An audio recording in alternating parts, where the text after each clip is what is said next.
Every once in a while, there are perplexing tales that really raises eyebrows, accounts that even the most receptive enigmatic believers are rendered speechless. This encompasses the legend of the time a purported Venusian extraterrestrial emissary by the name of Valiant Thor was a guest at the Pentagon.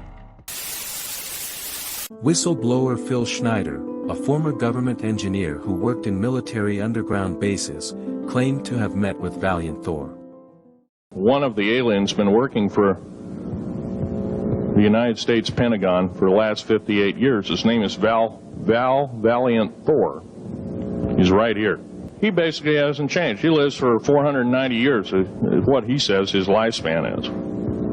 Now, he is supposedly a semi-benevolent, he's a human-looking type person. He has 6 fingers and 6 toes, and he's got one oversized heart, one lung, giant lung. His blood vessels are bigger. He's got copper oxide for blood, similar to an octopus. His brain capacity 300 centimeters greater than ours. He has a thinking capacity, IQ, if you were to measure it, be totally off the scale, be about a 1200 IQ. He speaks 100 languages fluently, alien as well as others. He's a remarkable person. I had a chance to meet him one time.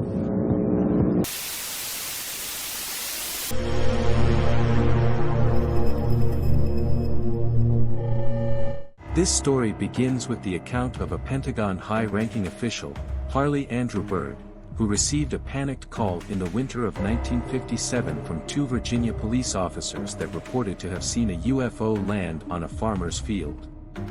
A man emerged from the craft who identified himself as Valiant Thor of the High Council. The traveler was purportedly picked up and escorted to the Pentagon, and eventually to the White House via an underground train system. He was given VIP status and hurried off to meet President Dwight Eisenhower and Vice President Richard Nixon. Vice President Nixon was quite intrigued by Val and would say, "You've caused quite a stir for an out-of-towner."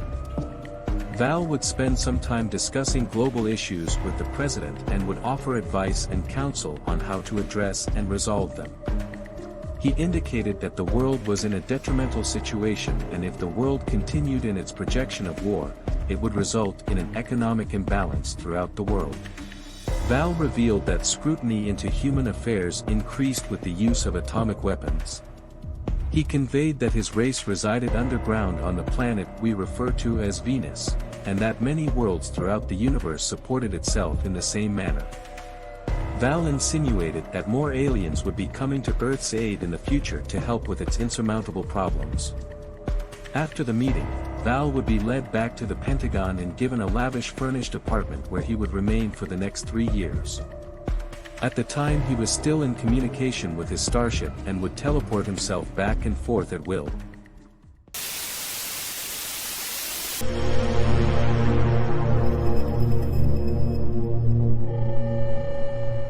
According to reports from Dr. Frank Strange, an author and ufologist who published his personal meetings with Valiant Thor, in the book titled, Stranger at the Pentagon, he describes Thor as having a perfectly normal human appearance, with the exception of 6 fingers on each hand and the lifespan of 500 years.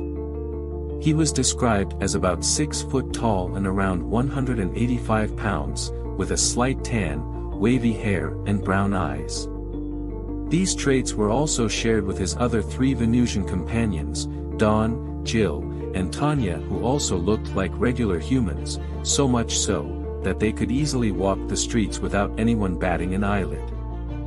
These photos of the aliens were supposedly taken at a convention of UFO enthusiasts in the backyard of a New Jersey man's home. At the time of the meeting, Val would claim that there were presently over 70 Venusians in the US, and that they were constantly coming and going. Strange would go on to assert that Thor had disclosed the celestial being known as Jesus, was also an extraterrestrial who had not only disseminated his message here on Earth but throughout the galaxy. However, Strange's assertions would be challenged based on his inclinations towards Christianity, being a traveling evangelical preacher himself. One thing was for sure, was that Val had technology and abilities that far surpassed humans. Reports of his garment were also puzzling, said to be made from a material unfamiliar to Earth, a lightweight one-piece uniform, weighing about 6 ounces that contained no buttons, pockets, or zippers. His outfit was put under rigorous stress tests with top-tier instruments at the time. They attempted to penetrate his material but failed even with the use of firearms, acid, and a diamond drill. A super-concentrated laser beam was brought in as a last resort, but that too also failed to even make a smidge. In the end, Eisenhower and his cohort supposedly did not like the ultimatum given by Val, as he claimed that the people of Earth were not ready to cope with such conditions, whatever they were. Val would also assist a number of scientists. However, it was reported he declined to help in construction of any destructive weapons and also refused to disclose any secrets pertaining to interstellar travel. He confided that his meetings with scientists, politicians and military men were all filled with self-ambition, whom cared very little in ending sickness and disease.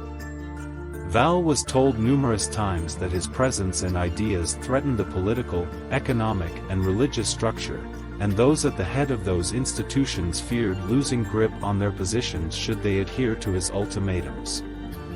Val allegedly left Earth on March 16, 1960, returning to his ship in Alexandria, Virginia. As his craft ascended into the air, U.S. Air Force jets were scrambled to his location. Val's ship had the ability to cloak itself, which the jets were unable to trace. Even ground radar lost track. Did this extraterrestrial Venusian really walk amongst us? Or is this an elaborate story?